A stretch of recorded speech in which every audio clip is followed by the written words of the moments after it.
వర్గాలందరూ అలాగే వైఎస్ఆర్ కాంగ్రెస్ పార్టీని అభిమానిస్తున్నారని అనుకుంటున్నా. వైఎస్ఆర్ కాంగ్రెస్ పార్టీ లేదా జగన్మోహన్ రెడ్డి గారు ఈ 5 ఏళ్ల పాటు ఎవరినైతే ఏ వర్గాలనైతే కాసుకున్నారో, ఏ వర్గాల దీన్ని అభ్యున్నతికి పాటుపడుతూ వచ్చారో, రాష్ట్ర అభివృద్ధితో పాటు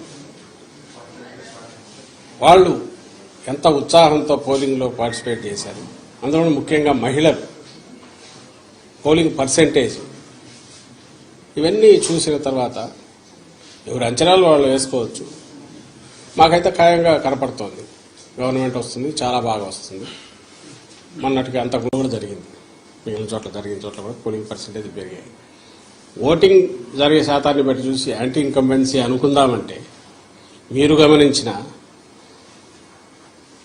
జగన్మోహన్ రెడ్డి గారి మీద అంత వ్యతిరేకత పెంచుకుని ఈ వర్గాలు ఏ వర్గాల కోసం అయితే నిలబడ్డాడు వాళ్ళు రావడానికి అంత ఇది రీజన్ కనపడతా లేదు. వీళ్ళందరూ చంద్రబాబు నాయుడు కానీ ఆయన పార్టీ కానీ పెట్టిన సూపర్ 6 అనే ఇది కానీ లేదా ఆయన అర్జెంటుగా తెచ్చుకోవాలని వాళ్ళ కోరుకుందా అని చూద్దామంటే అంతా అటువైపు కనపడలేదు. ఎందుకంటే చంద్రబాబు నాయుడికే తన అజెండా మీద నమ్మకం లేదు.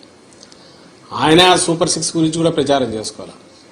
ఆయన ఎంతసేపు ఉన్నా జగన్మోహన్ రెడ్డి గారి మీద వ్యక్తిగతంగా దాడులో లేదా వివేకానంద రెడ్డి హత్యను ఇంకా గొడ్డలు అనడము, ఇంకోటి కుటుంబం దీన్ని వాళ్ళకి సంబంధించిన కుటుంబ సమస్యలు తీసుకొచ్చి పెట్టడము, లేదు లాస్ట్లో ల్యాండ్ టైటిలింగ్ యాక్ట్ అని ఇంకోటి తీసుకొచ్చి ఒక అర్థం లేని ఇది దేన్నైతే వాళ్ళు ఆ రోజు సపోర్ట్ చేశారో, దేన్నైతే ఈరోజు ఐ థింక్ నీతి ఆయోగ్ వాళ్ళ దాంట్లో కూడా ఉంది, దాన్ని ఒక ఇష్యూ కింద చేసి ఆయన ఇచ్చిన హామీలే గట్టిగా చెప్పుకోలేని వచ్చాడు.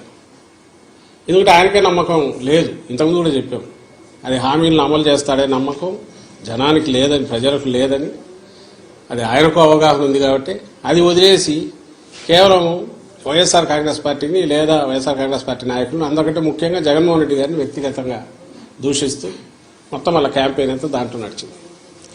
సో ఆ నేపథ్యంలో ప్రజలు ఆయన ఇచ్చిన హామీల మీద నమ్ముకొని వచ్చింటున్నారనడానికి అది కనపడట్లా. ఉంటే ఆయనే చెప్పేవాడు దాని గురించి, వాళ్ళు దాని గురించి మాట్లాడేవాళ్ళు. వేరే మా నాయకుడు ఆయన మొత్తం ఒకే థీమ్ మీద మీరు గమనిస్తే ఈ 5 ఏళ్ల పాటు తాను రాష్ట్ర అభివృద్ధికి సంక్షేమం ద్వారా లేదా మొత్తం డీసెంట్రలైజేషన్ ఆఫ్ పరిపాలన సుపరిపాలన అందించడం ద్వారా తాను ఏం చేశాడో ఇవే చెప్పాడు. ఇవి కంటిన్యూ కావాలా అనుకుంటే నన్ను దీవించండి అని అడిగాడు. ఈ థీమ్ బలంగా కంటిన్యూస్ జనంలోకి వెళ్తూ వచ్చింది. మేము ఎప్పుడు చెప్తుండే వాళ్ళం కదా, 87% లబ్ధిదారులు ఏదో ఒక రూపంలో బెనిఫిట్ పొందిన వాళ్ళందరూ అవును ఇది నిజం అనుకున్నారు. కరెక్టే కదా, ఇది కంటిన్యూ అయితే మా బతుకుల్లో ఇంకా మెరుగైన మెలుపు వస్తుంది, మేలు మలుపు వస్తుంది, ఇంకా వెలుగు పెరుగుతుంది, కుటుంబం అభివృద్ధి జరుగుతుంది అని వాళ్ళు నమ్మారు. ఏదైతే హోప్ పెట్టుకున్నామో వాళ్ళు ఓన్ చేసుకున్నారు ఈరోజు. అది కనపడుతుంది. అంటే మా దాంట్లో ఇది క్రిస్టల్ క్లియర్గా ఒక వ్యాలిడ్ రీజన్ కనపడుతుంది. నాకు టీడీపీ వైపు నుంచి ఒక్క రీజన్ చెప్పండి, మేము మీడియానే అడుగుతున్నా, ఇదిగో ఈ రీజన్ వల్ల వీళ్ళకి వచ్చి ఉండొచ్చు కదా అని అనుకోవడానికి ఒక్కటి చెప్పండి. అప్పుడు ఇదే వస్తుంది. అయినా సరే వాళ్ళు బింకంగా ఏదన్నా అనుకుంటే ఆయన చంద్రబాబు నాయుడు గారిని చూస్తే మీకే తెలుస్తుంది. ఆయన ఈ మధ్య మామూలుగా అయితే ఆయన బయటికి రాగానే ఎన్నికలు రాగానే 2000 చూపించి విక్టరీ సింబల్ ఏదో చూపించాల్సిన ఆయన అది చేయట్లా. ఆయనకు ఎవరు డౌట్ వాళ్ళకు తెలుస్తోంది. It is well return on the wall. రేపు June 4th దీంట్లో కౌంటింగ్లో రాబోతోంది. అది దానికి సరైన కారణం ఉంది. ఓ సీరియస్ పాలిటిక్స్ చేసే లీడర్కు జనం అభిమానిస్తారు, ఆదరిస్తారు, హక్కున చేర్చుకుంటారనే నమ్మకం ఈ ఎన్నికల్లో కలుగుతుందని మేము భావిస్తాం. సార్, మీరు మొదటి నుంచి చెప్తున్నట్టే పల్నాడు జిల్లాలో కావచ్చు, లేదా రాయలసీమ జిల్లాలో కొన్ని ప్రాంతాల అల్లర్ల పైన కేంద్ర ఎన్నికల సంఘం సీరియస్ అయింది. మీరు మొదటి పోలీసులు పాత్ర ఇందులో ఉందని చాలా క్లియర్గా చెప్తున్నారు. కేంద్ర ఎన్నికల సంఘం వారిపైన కూడా వెయిట్ వేసిందని ఎట్లా చూస్తారు? సార్ దానికి ఇప్పుడు పురంధేశ్వరి గారు కూడా కొంతమంది అధికారులు మార్చమన్నారు. ఎక్కడైతే అధికారులు మార్చిన దగ్గర ఇటువంటి ఘటనలు కూడా దాన్ని ఎలా చూస్తారు? ఇప్పుడు మీరే గమనిస్తే ఈరోజు చూశాను, నాకు ఈనాడు బ్యానర్ హెడ్ ఐ థింక్ సరిగ్గా లాస్ట్ మంత్ ఎప్పుడైతే వీళ్ళందరినీ బదిలీ చేసినప్పుడు లేదా వాళ్ళ మీద యాక్షన్ తీసుకోవాలని చేసి బదిలీ చేసి మార్చినప్పుడు ఎస్పీలు కానీ కలెక్టర్లను కానీ ఈడ్చి పారేసిన ఈసీ అని ఒక పెద్ద బ్యానర్ హెడ్డింగ్ పెట్టి వేశారు. ఆ రోజు నుంచి చెప్తున్నాం, ఈ పురంధేశ్వరం ఇంగోరు మాకు ఇదిగో ఈ కంప్లైంట్లు ఉన్నాయని అపోజిషన్ రాయడంలో తప్పేం లేదు. కానీ ఎవరిని పెట్టాలని కూడా వాళ్ళే సజెస్ట్ చేశారు. ఎప్పుడైతే కూటమి ఫామ్ అయిందో అప్పుడే చంద్రబాబు నాయుడు గారికి ఫ్రీ హ్యాండ్ ఇచ్చినారేమో అని అనిపిస్తుంది పై నుంచి. ఆ మేర కొంచెం ఒత్తిళ్లు పనిచేసాయనడానికి బలమైన ఇది ఆ రోజు హడావుడిగా అంతమందిని మార్చినప్పుడు చెప్తున్నాం పట్టులేని వాళ్ళు వస్తే కష్టమని. ఆఖరకు పోలింగ్ తర్వాత జరిగిన హింస చూస్తే అది ఎంత కరెక్ట్ అనేది అర్థమవుతుంది. ఈరోజు మళ్ళీ వాళ్ళు అదే పెడుతున్నారు.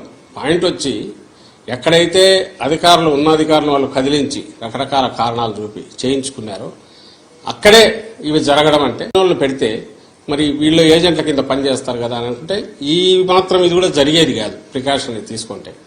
కానీ అట్లీస్ట్ ఇప్పటికైనా మేలు. ఇప్పుడు రియలైజ్ కావాల్సింది కానీ ప్రజలు కూడా గమనించాల్సింది ఏంటంటే ఆ రోజు అధికారులు తప్పించి ఎవరైతే తెచ్చుకున్నారో వీళ్ళుండగా జరగడం అంటే అది ఈసీ ఫెయిల్యూరు ప్లస్ టీడీపీ కుట్రపూరితంగా చేసింది అని రెండైతే అవగాహన అర్థమవుతుంది కదా. ఈ నేపథ్యంలో మళ్ళీ వేటు అని చెప్పి ఈరోజు వాళ్ళు చేసేసి ఏదో తమ ప్రతిభనో లేకపోతే టీడీపీ చాలా నిష్పాక్షికంగా ఉందో లేదా ఈసీ నిష్పాక్షంగా వ్యవహరించిందో అన్నట్టు ఈ పత్రికల్లో దాన్ని ఉపయోగించుకుని బ్యానర్లు పెట్టడమే ఆశ్చర్యంగా ఉంది. ఏదైతే మేము చెప్తూ వచ్చామో అదే జరిగింది. వైఎస్ఆర్ కాంగ్రెస్ పార్టీ మళ్ళీ చెప్తున్నాం, జగన్మోహన్ రెడ్డి గారు కానీ మా పార్టీ కానీ ఎట్టి పరిస్థితుల్లోనూ ప్రజలములో మమేకమై ప్రజల ఆకాంక్షలకు తగినట్టు ప్రజలకు దీనికి తగినట్టు చేసి తద్వారా బ్లెస్సింగ్స్ తీసుకొని మళ్ళీ పాలనలో కొనసాగాలనుకుంటామే తప్ప ఇట్లా అడ్డగోలుగా వ్యవస్థల్లో దూరో ఎవరినో ఎస్పీలను పెట్టుకునో 3 కలెక్టర్లను పెట్టుకునో దాని ద్వారా ఎన్నికలు మేనేజ్ చేసి రిజల్ట్స్ ఏవో వస్తాయి అనుకోను ఇప్పటికి కూడా రాస్తున్నాడు ఆయన. ఆశ్చర్యం వేస్తుంది. ఈ ఆఫీస్ ఏదో అప్గ్రేడ్ చేయొద్దు మొన్న రాశాడు. ఇది పథకాలు ఆపేసి కాంట్రాక్టర్లకు బిల్లులు పే చేస్తున్నారు. అసలు ఏమనుకుంటాడో అర్థం కావట్లేదు ఆయన చంద్రబాబు నాయుడు. అధికారం లేక ఆల్రెడీ వచ్చేసాను అనుకుంటున్నాడు. మధ్యలో 5 ఏళ్ళు గ్యాప్ వచ్చినా కూడా తనకంగా ఇది దిగినట్లేదు. ఇది కూడా ఈ ఆఫీస్ ఏదో పంచాయతీ ఆఫీసా స్టేట్ గవర్నమెంట్ అంటే పంచాయతీ ఆఫీసు ఇంకో దగ్గర ఎక్కడ మారుమూల తెలియని దీంట్లో ఏ కనెక్టివిటీ లేని చోట ఏదైనా ఫైళ్లు తారుమారు అది అనుకోవచ్చు. ఒక స్టేట్ గవర్నమెంట్ అనేది అది ఎవరైనా ఉండొచ్చు. రికార్డులన్నీ మాయమైపోతున్నాయి. ఈ ఆఫీస్ అప్గ్రేడ్ చేయొద్దు అంటే ఏదో ఈయన వచ్చేస్తున్న ఇంప్రెషన్ ఇస్తా స్టేట్మెంట్లు ఇవ్వడము లేదా గవర్నర్ కొందరికి లెటర్లు రాయడము ఏమాత్రం ఆయన ధోరణి మారలేదు ఈ ఎన్నికలు అయిపోయిన తర్వాత కూడా అనేది అర్థమవుతుంది. పెద్దారెడ్డి నివాసంలో ఉన్న సీసీ కెమెరాను పోలీసులే పాల్గొట్టారు. ఆ వ్యవహారం మీ దృష్టిలో ఏమొచ్చిందా? దీని మీద ఎలాంటి కంప్లైంట్? అది అన్యాయమైన ఇది. సీసీ కెమెరాలు అనేవి అది వీళ్ళు చేసిన పనే. వాళ్ళకి కావాల్సిన వాళ్ళని వీళ్ళని తీసుకొచ్చో అక్కడ పెట్టుకొని దౌర్జన్యానికి దిగి హింసాకాండ క్రియేట్ చేసి భయోత్పాతం క్రియేట్ చేయడము దాంట్లో నుంచి ఏదైనా లాభం పొందాలని చూడడం ఏదైతే ముందు నుంచి టీడీపీ నేచర్ ఉందో ఇక్కడ కూడా అదే కనపడుతుంది. సీసీ కెమెరాలు ఉండేదే ఎవరైనా నేరం ఏదైనా జరిగితే దాన్ని పట్టుకోవడానికి ఉపయోగపడాల్సినవి. పోలీసులు పోయి దాన్ని పగలగొట్టడం అంటే ఇంకా అంతకంటే ఘోరం ఏమైనా ఉంటుందా? దాని మీద ఈసీకి మళ్ళీ కంప్లైంట్ పెడుతున్నాము, ఇది చేస్తాం. కానీ ఈ మొత్తం ఈ 10-15 ఈ మన ఎన్నికలు అయినప్పటి నుంచి జరుగుతున్నవి చూస్తే మాత్రం టార్గెటెడ్గా తెలుగుదేశం పార్టీ ఈ ఎలక్షన్ కమిషన్లో తనకు మేము చెప్తున్నాము. ప్లస్ అన్నిటికంటే ఇదేంటే ఎవరు మన తెలుగుదేశం పార్టీ కూడా ఆ రోజు సపోర్ట్ చేసింది. అది కూడా మేము తెచ్చి చూపించాము. అయినా సరే దాని మీద అడ్డగోలుగా అది ఇంకా ప్రపంచం బద్దలైపోతుంది, తలకిందులు అవుతోంది, ఆస్తులు ఎవరివి ఎక్కడా ఉండవని అంతవరకు తీసుకెళ్లి వాళ్ళ ఆఖరికి చేసిన డ్రామాలన్నీ నాకు తెలియగలుగుతాను. మళ్ళీ ఈరోజు దాని గురించి మాట్లాడట్లా. అయిపోయింది వాళ్ళ పని. దాని పని దాంట్లో 2 తెలుస్తాయి. నేను ఇంతకుముందు అన్నట్టు వాళ్ళు ఇచ్చిన ప్రామిసుల మీద వాళ్ళకి నమ్మకం లేదు. వాళ్లను జనం తెలుగుదేశం పార్టీని నమ్ముతున్నారనే నమ్మకం కూడా వాళ్ళకి లేదు. బెదరగొట్టడం ద్వారా ఏదో చేయాలని, భయపెట్టడం ద్వారా ఏదో జరగబోతుంది చేయాలని ల్యాండ్ టైటిలింగ్ యాక్ట్ అనేది అది వచ్చేసింది. అది వస్తే మీ బతుకులన్నీ ఇదైపోతాయి, మీ ఆస్తులు మీవి కాదని ప్రచారం చేయాలని చూశారు. ఆ నెగిటివ్ దాంట్లో పడి వాళ్ళు కొట్టుకుపోయినారు. దాని రిజల్ట్ ఏదన్నా ఉంది అంటే అది తెలుగుదేశం పార్టీకి నష్టం జరిగింది అనేది పోలింగ్ చూస్తే అర్థమవుతుంది. ఈరోజు ఆఖరికి అర్థమైందిగా.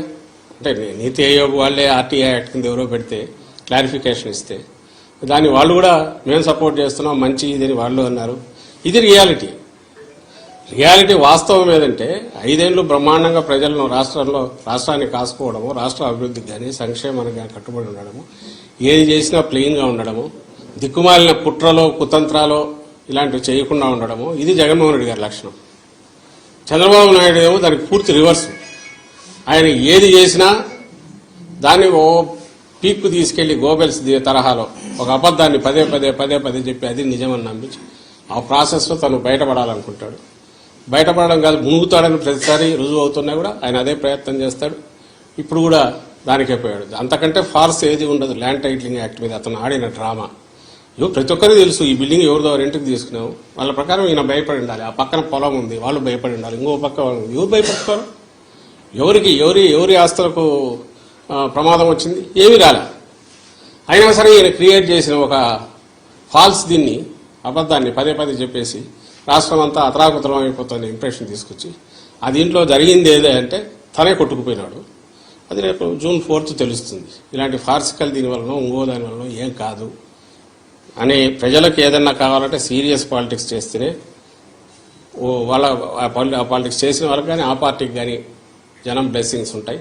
ప్రజలకు కావాల్సింది కూడా అలాంటిదే తప్ప ఇలాంటి పబ్లిసిటీ ఏమంటారు దాన్ని ఏమంటారు మీడియా చేతిలో ఉందనో మౌత్ పబ్లిసిటీ దీని ద్వారానో కేవలం అబద్ధాలు ప్రచారం చేయడం ద్వారా ఎలాంటి ఇది ఉండబోదు, ప్రయోజనం ఉండబోదని ఈ ఎన్నికల్లో అది కూడా ఒకటి రుజువు అవుతుంది. రేపు June 4 మీరు ఫలితాలు చూసినప్పుడు తెలుస్తుంది. సార్ ఇప్పటికే సిట్ని నియమించారు, ఇంకా కౌంటింగ్ ప్రక్రియ సజావుగా సాగాలంటే మరికొంత పోలీసులు కూడా బదిలీ చేయాలని కూడా నిన్న కూడినట్లు తెలుసు. మంత్రులు కూడా ఇది గవర్నర్ గడిచినట్టు ఉంది. ఇప్పుడు ఒకటి సిస్టంలో మేము అనుకుంటున్నది అన్నిటికంటే ముఖ్యంగా పోలీస్ అబ్జర్వర్ తప్పించాలి. ఈసీ తరఫున ఎవరైతే ఉన్నాడో రిటైర్డ్ అధికారి అతనికి ఏ బాధ్యత లేదు, వచ్చి అందరినీ అడ్డంగా కంట్రోల్ చేసే దీపక్ మిశ్రా పేరు ఏదో ఉంది చేయాలని చూస్తున్నాడు. దానివల్ల కొంతమంది అటు లీనింగ్స్ ఉన్న వాళ్ళు లేదా వాళ్ళ కుట్రల్లో పార్ట్ అయిన వాళ్ళు కొంతమంది ఉండొచ్చు అధికార వ్యవస్థలో, కొంతమంది రికార్డులో ఏం రాస్తారో పై నుంచి ఎలక్షన్ కమిషన్ పరిధిలో ఉంది రేపు కౌంటింగ్ అయ్యేంతవరకు కాబట్టి కోడ్ ఉన్నంతవరకు అనే భయంతో కూడా వాళ్ళ దీనికి లొంగి చేయొచ్చు. కాబట్టి అందరు అధికారులను కేవలం ఎలక్షన్ కమిషన్ పరిధిలో ఉంది కాబట్టి అధికార యంత్రాంగం అంతా అట్లా ఉందని మేమైతే అనం. అదేదో ఎందుకంటే చూసాం 5 ఏళ్ళు ఇది ఇటాల్ రౌతు కొద్దీ గుర్రం అన్నట్టు ఎవరు కంట్రోల్ చేస్తున్నారో ఎవరైతే పైన ఉంటారో వాళ్ళ మీద కంట్రోల్ చేసేవాళ్ళు దానికి తగినట్టు బ్యూరోక్రసీ పనిచేస్తుంది. చిన్నవి పొలిటికల్ ఉండేవాళ్ళు కొంతమంది ఉండొచ్చు. అయితే దాన్ని ఆసరా చేసుకుని ఎలక్షన్ కమిషన్ పరిధిలో ఉంది కాబట్టి తెలుగుదేశం పార్టీ కొంతమంది వాళ్ళ ఏజెంట్ లాంటి వాళ్ళను వాళ్ళకు లొంగిన వాళ్ళని పెట్టుకుని కొంతమంది ఈ ప్రాసెస్లో వీళ్లతో గొడవ ఎందుకో ఎలక్షన్ కమిషన్ ఏం రిమార్క్స్ రాస్తుందని భయపడి కొంతమంది అధికారులు కూడా దానికి ఇచ్చేసింది. మాకు కావాల్సిందల్లా ఏంటంటే ఒక ఫేజ్ అయిపోయింది. వైఎస్ఆర్సీపీకి సంబంధించినంత వరకు పీస్ఫుల్ ఎలక్షన్స్ పోలింగ్ అండ్ పీస్ఫుల్గా అన్నీ జరిగితే అంటే అడ్వాంటేజ్. ఎందుకంటే మేము స్ట్రైట్ పాలిటిక్స్ ప్లే చేసేవారు, కుట్రలు తెలియదు, ఓపెన్గా ఉంటాం పార్టీ యాజ్ సచ్. ఎందుకంటే లీడర్ అట్లా ఉంటాడు కాబట్టి దాపరికాలు ఉండవు. ఒకటే లైన్ ఏదైనా ఉంటే అది చెప్తారు, చెప్పిందే చేస్తారు. ఇన్ని ఉన్న వాళ్ళము మేము ఒకరిద్దరు అధికారుల మీద డిపెండ్ అయ్యో లేక అధికారుల వ్యవస్థను లోపరుచుకోనో వ్యవస్థను మేనేజ్ చేయడం ద్వారానో ఏదో చేయాలని అయితే మా పార్టీ ఎప్పుడు అనుకోదు, మా నాయకుడు ఎప్పుడు అనుకోడు. అది అందరికీ ఈ 10-12 ఏళ్లలోనే ప్రజలకు కూడా అందరికీ అవగతమైంది. ఆ దుర్లక్షణం ఉండేది వ్యవస్థలను పాడు చేయడము, మేనేజ్ చేసుకోవడము, మ్యానిపులేట్ చేయడము, తద్వారా పవర్లోకి రావాలనుకోవడం, దాంట్లో బోర్ల పడడం, మళ్ళీ అయినా సరే బుద్ధి రాకపోవడం. అది తెలుగుదేశం పార్టీకి చంద్రబాబు నాయుడు లక్షణం. కాబట్టి మేము అధికారులందరినీ మార్చమనడము ఓటింగ్ కూడా అనం.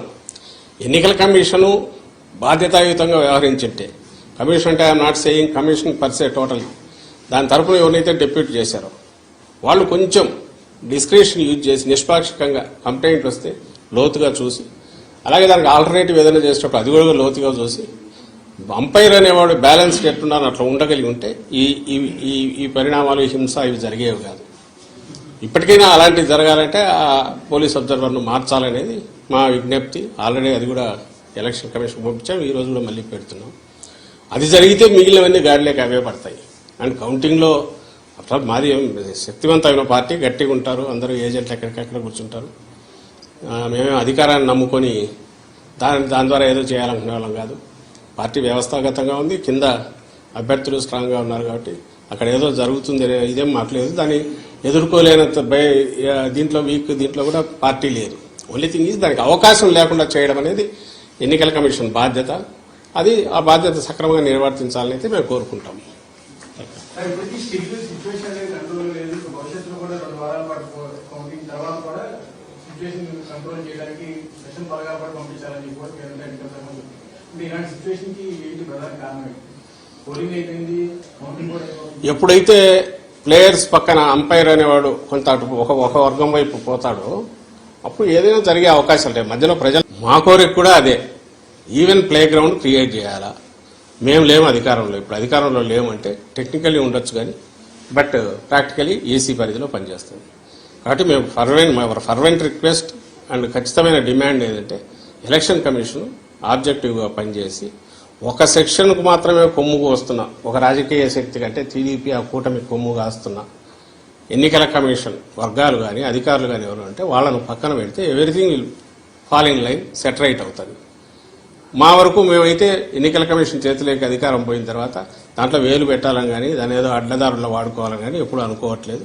గతంలో అనుకోలే, ఇప్పుడు అనుకోవట్లా. కాబట్టి మాకు నిష్పాక్షికంగా ఉండే ఎన్నికల కమిషన్ ప్రతినిధులు ఇక్కడ ఉంటే everything will fall in line, అంతా బాగానే జరుగుతుంది. అప్పుడు అవసరం ఉండకపోవచ్చు, ప్రికాషనరీ దీని కింద ఫోర్సెస్ ఉండాలని వాళ్ళు అనుకోవచ్చు. మొన్న జరిగిన దాన్ని బట్టి నేనైతే అవసరం ఉంటుందని అనుకోవట్లా. ఏది నిష్పాక్షికంగా ఎన్నికల సంఘం వ్యవహరిస్తే అవసరం వస్తుంది అయితే అనుకోవట్లేదు. అంటే ప్రచారం కోసం అంతా ఎదురు చూస్తున్నారంటే ఏ రీజన్ నుంచి మీకు ఎక్కువ మద్దతు వచ్చేటువంటి అవకాశం ఉండాలంటే అంచనా ఉంది. చెప్పాం కదా, కుప్పం నుంచి ఇచ్చాపురం వరకు మొత్తం జగన్మోహన్ రెడ్డి గారి పాలనలో ఏ కాన్స్టిట్యుయెన్సీలో ఏ నియోజకవర్గంలో ప్రయోజనం అందలేదో చెప్పండి. ఒకవేళ క్యాస్ట్ పరంగా పలానా క్యాస్ట్కి అందలేదని చెప్పండి, లేదా ప్రాంతం వైజ్ పలానా ప్రాంతంలో అందలేదని చెప్పండి. లేదు కదా, యూనిఫామ్గా సాచురేషన్ బేసిస్ మీద కింది నుంచి పై వరకు ఉత్తరాంధ్ర లాస్ట్ ఇచ్చాపురం వరకు అందరికీ ఒకే యార్డ్ స్టిక్తో ఒకే కొలమానంతో అన్ని ప్రయోజనాలు అందాయి. అన్ని ప్రాంతాల్లో ఈ ప్రయోజనాలు అందుకున్న వాళ్ళు కానీ లేదా అడ్మినిస్ట్రేషన్ పరంగా కింది వరకు డోర్ టు డోర్ దీనికి అది డోర్ స్టెప్ అడ్మినిస్ట్రేషన్ తీసుకెళ్లడంలో కానీ యూనిఫామిటీ ఒకే రకంగా జరిగింది. కాబట్టి ఆదరణ కూడా అన్ని వైపుల నుంచి అదే రకంగా ఉంది, ఇంక్లూడింగ్ కుప్పంతో సహా. అక్కడ కూడా బలమైన మంచి దీంతో మా పార్టీ గెలవబోతుంది అనేది మాకు కనపడుతున్న ఇది ఇప్పుడు కనపడుతున్న సూచన. మిగిలిన చోట్ల కూడా అట్లే ఉంటుంది. ఎక్కడైతే లోకల్ కారణాల వలన సరిగా ఎలక్షనీరింగ్ సరిగా ఇది కాక చేసుకోలేకను అభ్యర్థులు దీంతో రకరకాల కారణాలతో చిన్నవి అంటే అక్కడక్కడ ఉండొచ్చు. కానీ ఓవరాల్గా అయితే సేమ్ యూనిఫామ్ ఇది జగన్మోహన్ రెడ్డి గారి ఓటు ఏదైతే ఉందో, వైఎస్ఆర్సీపీ స్ట్రాంగ్ ఓటు ఏదైతే ఉందో, మా పార్టీ హామీలన్నీ నిలబెట్టుకోవడము లేదా అంతకంటే మెరుగ్గా జీవన ప్రమాణాలను పెంచడము అని అలాగే సుపరిపాలన అందించడం, ఈ ప్రాతిపదిక మీద చూస్తే ఆ బేస్ ఏదైతే స్ట్రాంగ్ ఇది ఉందో అది ఓవర్వెల్మింగ్గా వెల్లువలాగా ఓట్ల రూపంలో ప్రో ఇన్కంబెంట్ ఓట్ల రూపంలో వచ్చిందని మేము భావిస్తున్నాం. అది కనపడుతోంది. మీకు కూడా నేను ఇంతకుముందు చెప్పిందే, పర్సంటేజ్ ఆఫ్ ఓట్స్ పెరగడం, గంటలు వెయిట్ చేయడం, అలాగే మహిళలు బాగా ఎక్కువ మంది వచ్చి చేయడం, వేరే ఊరు నుంచి ఎవరెవరు వచ్చేస్తున్నారు. ఎవరు వస్తారో బస్సుల్లో వచ్చే వాళ్ళంతా ప్రయోజనాలు పొందిన వాళ్ళు, పథకాలు తీసుకున్న వాళ్ళు, బెనిఫిషియరీస్, వాళ్ళ కుటుంబాల్లో పిల్లలు మంచి చదువులు చదువుతున్నందువల్ల, లేదంటే వాళ్ళ తల్లికి తండ్రికో పెన్షన్ నెల ఫస్ట్ కంతా జగన్మోహన్ రెడ్డి గారి పుణ్యం, ఇది పుణ్యమాని ఈ గవర్నమెంట్ మా వైఎస్ఆర్సీపీ ప్రభుత్వం పుణ్యమని వాలంటీర్ తీసుకెళ్లి ఇవ్వడము. అంటే ప్రతి వాళ్లకు ఒక జగనన్న ఉన్నాడు, ఈ ప్రభుత్వం ఆడుంది, మాకేం పర్లేదు, మేము ఎక్కడైనా పోయినా పని చేసుకున్నా అని చెప్పి దూర ప్రాంతాలకు పోయిన వాళ్ళు మెరుగైన వేతనాల కోసం దీనికోసం వాళ్ళందరూ కూడా ఇటు అదే పనిగా రావడం, అదంతా మీ మీడియాలో వచ్చినవే, ఓవర్వెల్మింగ్గా బయట నుంచి వచ్చారని అక్కడి నుంచి వచ్చి. ఇవన్నీ కూడా రెండే కారణాలు ఉండాలి. ఒకటి, కొనసాగుతున్న పథకాలు ఇవి రావాలి, ఇవి వస్తే సేఫ్, మా బతుకులు బాగుంటాయి, సేఫ్గా ఉంటుంది అనుకోని ఉండాలి. లేదా చంద్రబాబు నాయుడు ఇచ్చిన ఫాల్స్ ప్రామిసెస్ అని నమ్మి ఉండాలి. మీలో ఎవరైనా నమ్ముతారా? ఆయన ఇచ్చిన ప్రామిసుల మీద ఆయనకే నమ్మకం లేనప్పుడు చంద్రబాబు నాయుడుకే జనం ఎవరు నమ్మినారు? ఎక్కడ డిస్కషన్ కూడా రాలే వాటి గురించి. ఆయనే నమ్మలేదనడానికి ఇన్ని రీజన్స్ ఏం చెప్పింది. ఏది అవి వదిలేసి వేరే రకమైన వ్యక్తిత్వ హననము, లేకపోతే ఇండివిజువల్ను జగన్మోహన్ రెడ్డి గారిని టార్గెట్గా పెట్టి రోజు తిట్టడము, లేదా వైఎస్ఆర్సీపీని జనరల్గా తిరుగుతుండడము, ఇంతే తప్ప ఎక్కడ తాను ఇచ్చిన హామీల గురించి ఆయన కూటమి కానీ పెద్ద ప్రచారం చేసుకోకపోవడం. ఇవన్నీ చూస్తే ఖచ్చితంగా నేను ఇంతకుముందు అన్నది కనిపిస్తుంది. అన్ని ప్రాంతాల్లో అన్ని చోట్ల వస్తేనే మేము ఆశించి లేదా మేము ఎక్స్పెక్ట్ చేస్తున్న విజయం మాకు వస్తుంది. సో అన్ని ప్రాంతాల్లో సమానంగా ఉన్నాయి. బ్రహ్మాండమైన ఆదరణ ఉంది. రిజల్ట్ కూడా అట్లాగే బ్రహ్మాండంగా ఉంటుంది అనేది మా అంచనా.